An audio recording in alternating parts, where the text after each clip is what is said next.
Hello friends, welcome to the knowledge tube.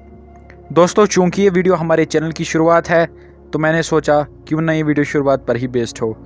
इस universe की शुरुआत पर कैसे बनी है कायनात, कहाँ है इस वास्ट यूनिवर्स का वजूद, is there a beginning to this very vast universe. आज जानेंगे इन सवालों के जवाब इस वीडियो में।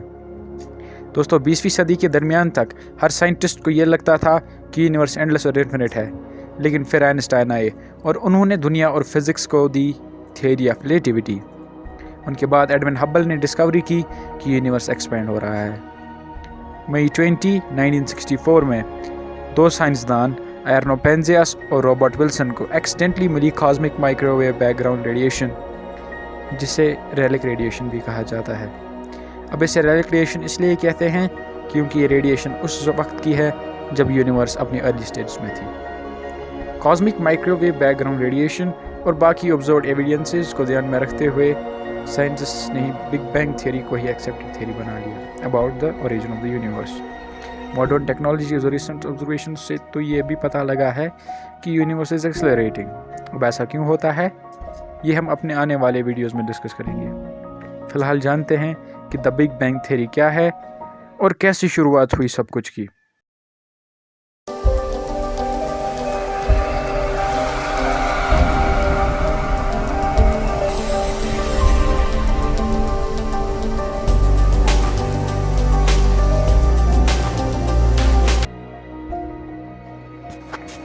बिग बैंग के हिसाब से हमारी यूनिवर्स आज से बिलियंस ऑफ ईयर्स पहले एक सिंगल इनफिनाइटली डेंस पॉइंट में कंसंट्रेटेड थी, जिसे सिंगुलैरिटी कहते हैं। इस पॉइंट पर स्पेस टाइम का कर्वेचर था इन्फिनिट और temperature was tending towards infinity. फिलहाल के लिए हम ये देखेंगे कि बिग बैंग के इंस्टेंटली बाद क्या होता है। तो दोस्तों, early universe started inflating at a rapid pace.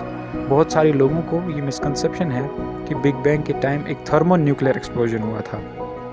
अगर आपको भी यह लगता है तो आप गलत हैं। असल में एक्सप्लोजन नहीं बल्कि इन्फ्लेशन हुई थी। अब आप ये पूछोगे कि यूनिवर्स के बाहर क्या था, into which it was expanding. तो जवाब ये है कि यूनिवर्स के बाहर बाय डेफिनेशन कुछ नहीं था। The universe was expanding into nothing because the universe has no borders. जो भी था यूनिवर्स के अंदर था। अब इस यूनिवर्स के अंदर टेम्परेचर बहुत ज़्यादा था और एनर्जी पार्टिकल्स की शक्ल में मौजूद थी। इन पार्टिकल्स को कहते हैं क्वार्क्स, और ये क्वार्क्स बहुत कम टाइम के लिए रहते थे।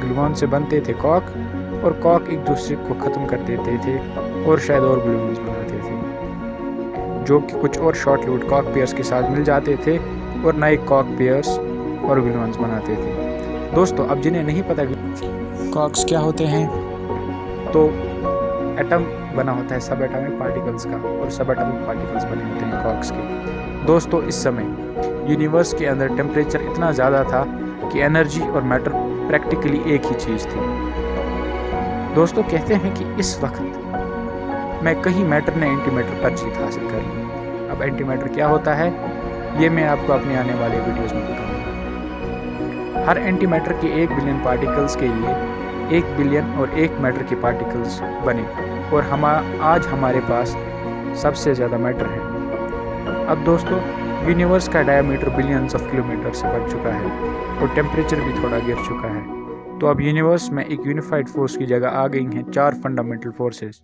Vij weak force, strong force, electromagnetic force और ऑब्वियसली ग्रेविटी। क्वार्क्स एक दूसरे को डिस्ट्रॉय नहीं करते हैं और अब क्वार्क मिलकर बनाते हैं hadrons, for example protons and neutrons और लेप्टॉन्स।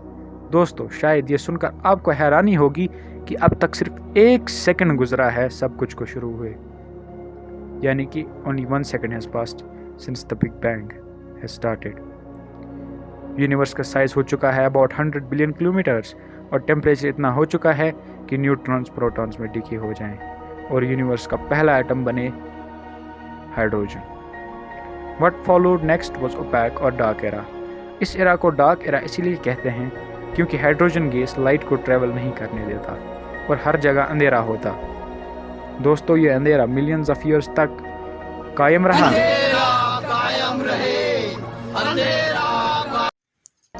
बट अंधेरा ज़्यादा देर तक कायम नहीं रहा।